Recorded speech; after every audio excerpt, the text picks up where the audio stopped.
At Gulf Coast Weather Solutions, we focus on delivering reliable weather forecasts. Our new app provides reliable weather updates and alerts no matter where you are. With real-time weather alerts and warnings, you can stay informed and prepared wherever you go. Download the Gulf Coast Weather Solutions app today on the App Store and Google Play and stay connected no matter where you are.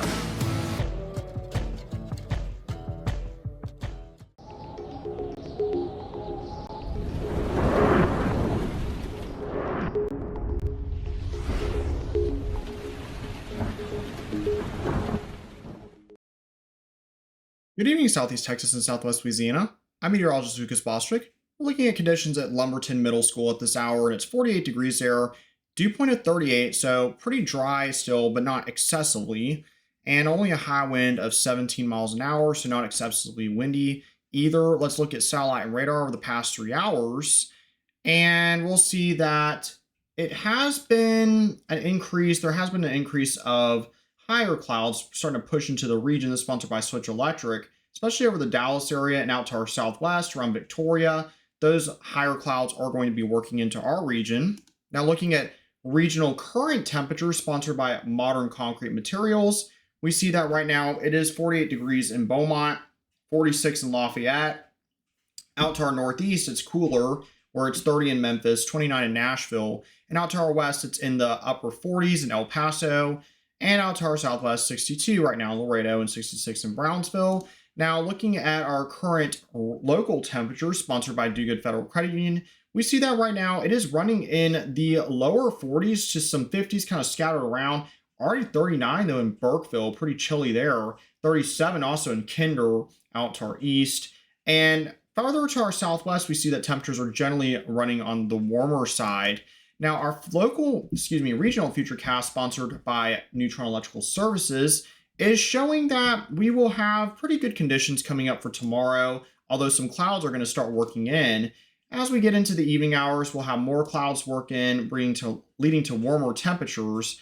And then Wednesday, we have a really good chance of rain coming up around 80% with the disturbance and cold front pushing into the region, which will kind of not really change our temperatures too much overall.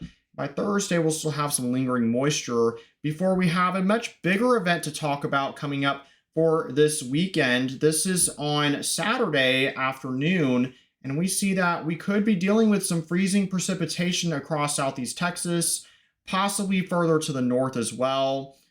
We see that we have a lot of snow, possibly even affecting the Dallas region. It's kind of be hard to say where exactly the snow starts and stops, but certainly we need to keep an eye out for this event. We could be dealing with a potential for a winter storm. And we, of course, every day, every time we get an update, we will be giving that to you to make sure you have the latest information.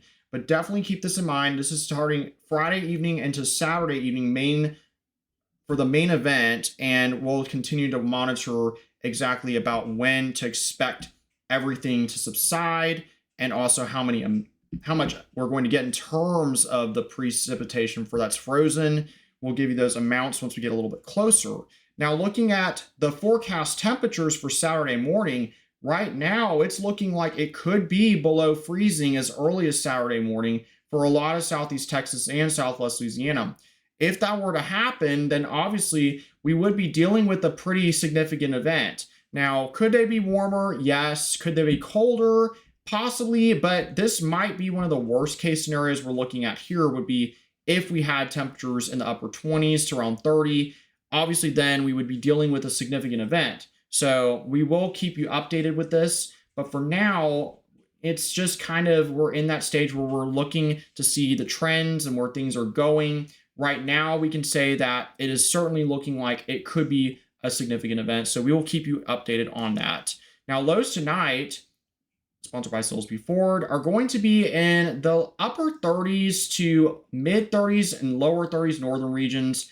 Warmer, though, out to our southwest. It could be as warm as 50 in Lake Jackson, 57 in Galveston as well. Definitely a bit warmer out there. Highs tomorrow are going to be in the lower to mid 60s. Pretty warm out there again. Lower 60s out to our east. And our 7-day outlook, it's not looking so good for the weekend in particular. Wednesday, we're going to have quite a bit of rain, scattered rain showers, in particular 80%. Thursday, it's going to be a little bit drier. Friday, an increased chance of rain starts to come in. Of course, no freezing precipitation Friday. That's not until we get to Saturday that we have to start looking for the possibility of freezing precipitation. That's the earliest we can expect it. You have to get close to freezing to start worrying about freezing precipitation, right? Otherwise, it won't be frozen. Anyway, and after that, of course, it's going to be chilly. Going to have continued cold weather going into early next week. Same for Southwest Louisiana. It looks like you'll have a really good chance of rain coming up on Wednesday. Thursday, a decent chance. This weekend is the main time we are looking for the frozen precipitation risk. And we'll see just how much we get. But right now, it is not looking exactly like a great weekend to travel, which is why you really need to get the Gulf Coast Weather Solutions app. If you haven't downloaded it already, it is the perfect time to get it and stay up to date about what is going on. We will post updates on it, obviously, whenever we get information. Also, it gives you National Weather Service alerts, like if there's a freeze warning or an ice storm warning or whatever we're going to end up dealing with, it will push out those updates to you as they are issued. Also, check out our YouTube channel at youtube.com/GulfCoastWX and our Facebook page where we also post other Gulf Coast Weather Solutions updates. All right, everyone, have a good evening and check out Johnny's forecast in the morning.